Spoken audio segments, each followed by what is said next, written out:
After rain of the last several days, we do have a little water that's come in at the front window.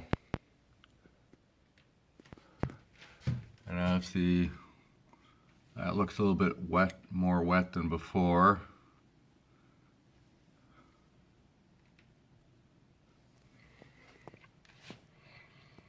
And then on the ceiling seems to have a new wet area over there. Let's see if I could zoom in so you could see it.